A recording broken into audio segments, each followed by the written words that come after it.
Salut BG, choisis ton prochain jeu directement sur mon Instagram, le lien est en description. Peggy. Ah ta mère.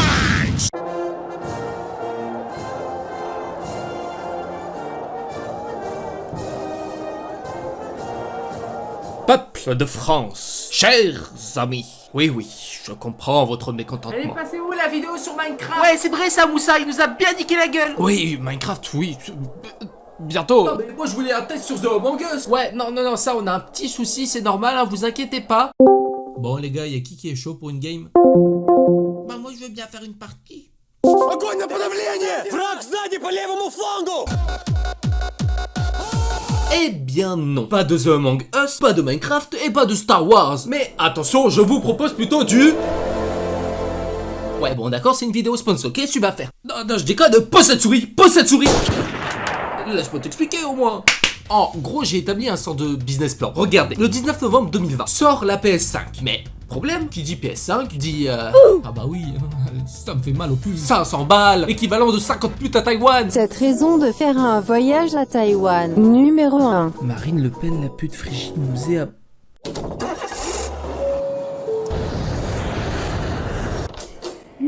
Do you know where can I find Marine le pute frigide? Quoi, par ici?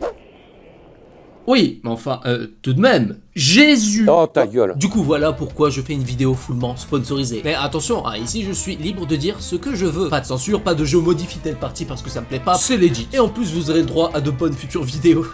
Qu'est-ce que cette merde? Et moi j'ai droit à quoi, moi? Toi, on va baiser ta mère. Quoi? Le Pas-de-Calais. Bref. Arch-Age Unchained. Pour ceux qui ne l'ont pas compris, c'est un MMO. D'ailleurs, je ne comprends toujours pas, en fait, la hype des MMO. Déjà, rien que le concept. Vocateur de la contrée de New York, sauveur des âmes égarées, vous êtes le seul espoir de notre peuple. Et pour ta première quête, Eh ben me creuser un trou dans le jardin, l'eau. Quoi? Je vais planter un sureau, l'eau. Quoi? Feur. Quoi? Le Pas-de-Calais. Feur. Ça n'a aucun sens. À droite. Quoi? Feur.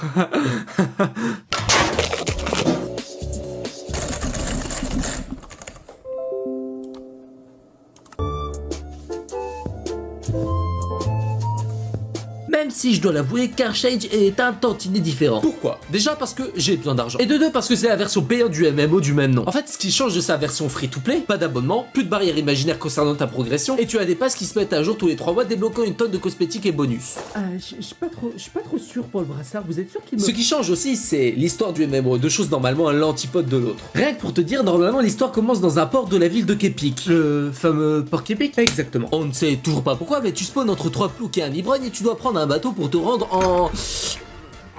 là. Bah, vous savez, moi, la coupe de bois... Ton bateau prend la mer, et la mer reprend l'homme, puis ton bateau se prend un rocher. Et après... blackout. Et tu commences la création de ton personnage. Pour résumer, 2 factions, 6 races, le mec du Hobbit, une parodie ratée d'Hellboy. Va savoir pourquoi j'ai pris un aile. Les elfes habitent au fin fond de la forêt et évitent autant que possible les autres races. Oh, sympa, c'est quoi? Et ensuite, tu choisis non pas ta classe, mais ton art. Et vu que je suis un vieux de la vieille, j'ai pris l'art des guerriers. Ouais bah écoutez, je préfère manier une épée que de ressembler à un con qui cherche son futur. Est-ce que tu peux tchatcher comme moi je tchatche? Et si jamais ton art ne te plaît pas, tu peux toujours tchatcher les prêtresses nuit, qui se trouvent d'ailleurs un peu partout sur la map. Tout simplement pour switcher d'art ou les combiner avec 220 possibilités sur un seul et même perso. Et quand tu ne tombes pas par hasard sur des prêtresses, tu rencontres aussi des PNJ avec des quêtes. Dis Siri, quelles sont les différentes quêtes du jeu? Les quêtes marquées en vert sont exclusives à votre race. Mais vous êtes qui, vous?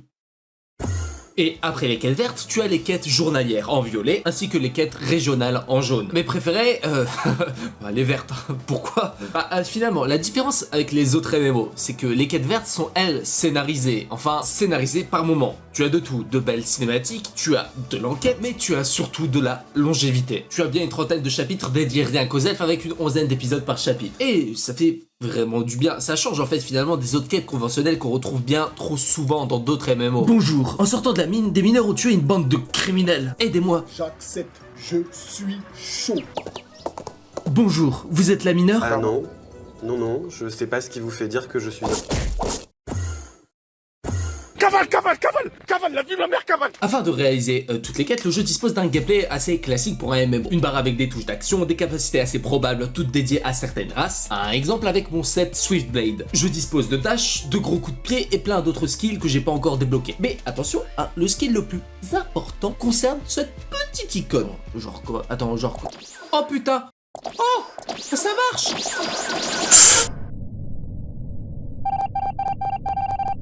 Une fois gameplay et histoire pris en main, tu as l'opportunité de découvrir la belle région de New York. Dois-je parler de la reconversion du mec de Big D dans un MMO coréen? Ou ai-je plutôt insisté sur la jeunesse des trolls en New York? Ou aurais-je le cran de souligner que notre perso kiffe lire des histoires à des petits chats? D'ailleurs, dans le jeu, tu développes une relation assez forte avec les animaux. Déjà, rien qu'avec ta monture. Et ça, dès sa naissance, grâce à son élevage. Car évidemment, ici, comme dans tout MMO, tu as des métiers. Exemple, pour avoir un wapiti en tant que monture, tu dois d'abord l'élever. Tu plantes un arbre par ici, tu lui donnes un petit verre d'eau. Et oh putain, elle est où la transition? Non mais ça me fume si c'était aussi simple de faire grandir quelque chose avec un verre d'eau. La vie de ma mère que j'aurais déjà... Ouais bon ok, me regardez pas comme ça, déjà que c'est gênant pour tout. Mais attention, le jeu propose bien plus que de l'élevage. Arrivé au niveau 30, la confrérie du sel bleu t'introduit à d'autres métiers. Alchimie, agriculture, cuisine et négociation. Alors c'est pas que j'aime pas travailler, mais... L'agriculture. Planter des spores de champignons. Oh, vous savez, moi et les spores, dès qu'il s'agit de courir... La négociation. Ok, je vends pas mon épée en dessous de 15K. 8 et on n'en parle plus. 14. Bon, 13, mais juste parce que c'est toi. 12. 11. 11. Bon, 8 et c'est ma seule offre. Ok, marché conclu. Mais attends, tu viens pas de te faire niquer, là? La cuisine. La place de la femme, c'est la cuisine. Plus sérieusement, que tu plantes, que tu négocies, que tu cuisines, les métiers proposés par la confrérie t'amènent à passer de longs moments de ton gameplay à loot, à poser, à attendre, de quoi rallonger un bout de ton expérience. Chaque récolte et production nécessite des points d'artisanat et se régénère à hauteur de 10 points toutes les 5 minutes, à contrario de 5 points dans la version gratuite. Par contre, cette régénération en fait diminue de moitié si vous êtes hors ligne et est carrément désactivée si vous jouez sur un compte gratuit. Ce qui est commun aux deux versions, c'est qu'une fois les missions de la confrérie réalisées, tu peux devenir propriétaire d'un superbe 8 mètres carrés pour y planter tomates, champignons et autres ingrédients. Putain mais t'es con quoi, jamais tu vas construire un truc en tapant avec un marteau. Le jeu met à ta disposition des centaines de parcelles afin d'y construire ton petit hameau. Alors évidemment que tu peux acheter de meilleurs modèles de maison avec toi, Lucas, une petite piscine, un Mexicain qui te fait les sapins, mais jamais tu... Encore? Ça fait 2 fois là cette semaine. Ouais, c'est bon. Mais si jamais tu améliores ta maison, bah tu payes des impôts. No fake, hein, le fisc jusque dans ta game. Bientôt Impôt.gouv va t'inviter à faire une LAN. Une demande d'amis est arrivée. Les gars, vous le faites exprès, c'est pas possible. Impôt foncier, taxe communale, bientôt tu vas devoir assurer ton planeur. Bah oui, parlons peu, parlons transport. Si tu n'aimes pas marcher, bah c'est dommage, ils vendent des petits poissons tout mignons. Si tu n'aimes pas marcher, tu peux voyager en dirigeable, en bateau, tu peux te TP, posséder une monture et utiliser un planeur. Pourquoi je rigole, c'est sûrement les jeux de mots qui doivent vous casser les couilles, c'est...